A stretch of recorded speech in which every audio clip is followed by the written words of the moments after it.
Grace and peace. My name is Bobby James Smith, and I just jumped on live for a minute just to talk about briefly living in between the promise. Today was a bit of a disappointing day. Every day is not going to be sunshine, but today was a little bit of a disappointing day for me.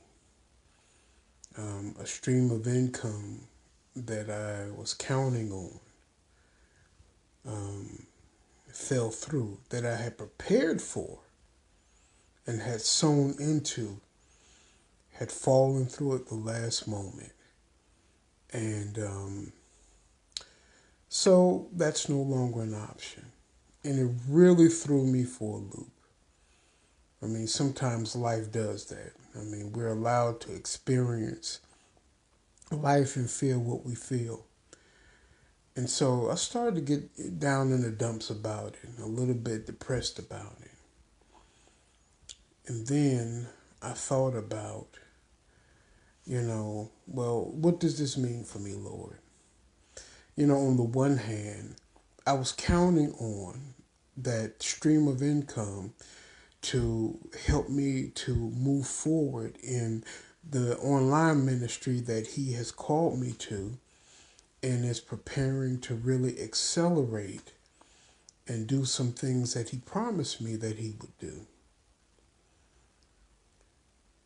I have a cart full of stuff on Amazon just waiting to get out so that I can really do this the way that I'd like to do it.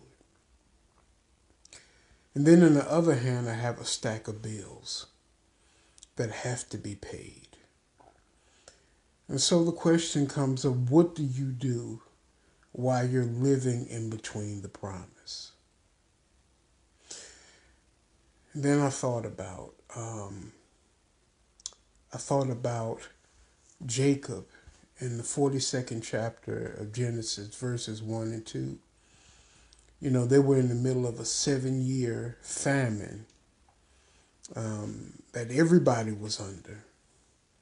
And this famine was really, really bad. And, the scene sets it up where Jacob's sons were there and, they're scratching their head like, well, what are we going to do? We're going to die. And then Jacob says something. He says, I've heard that there is grain in Egypt to buy. Why are you looking at each other? Why are you trying to scratch your heads and figure this out? I've heard that there's grain in Egypt. Why don't you go there and buy some that we might live and not die? Beloved, sometimes the drought is meant to drive us and to steer us. It's not always the end of the world or the worst thing that could ever happen, although it feels like it sometimes. But sometimes it's meant to drive us and to steer us while we're living in between the promise. I mean, Jacob, uh, he has the lineage, and he's continuing what was started through Abraham and then Isaac and now him, and he can't go down like this. He can't just perish in a famine. But he hasn't yet reached his promise, and he has to live in between the promise. But in between the promise, there was some difficulty, there was some trouble, there was some hunger, there was some trauma. And in between the promise that God has promised you and where you are right now with your bills and your life and whatever else is bothering you, there may be a drought, and that drought steers you somewhere. So the thing about it is what do you do? You know, the thing that interests me about what Jacob said was that he heard in Egypt that there was grain. Just like I've heard that there is money in medical coding and billing.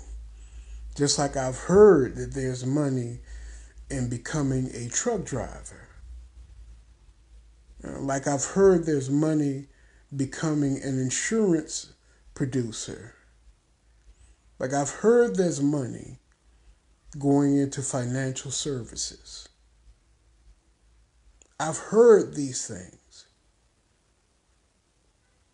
And yet the temptation was to stay where I was in my depression, in my hurt, in my anxiety, to stay right there and die a slow death. When I've heard that there are different opportunities that I can eat off of and retool myself and provide for myself while I'm working on and working toward what God has called me to do. You know, and I thought about, I struggled with this a little bit.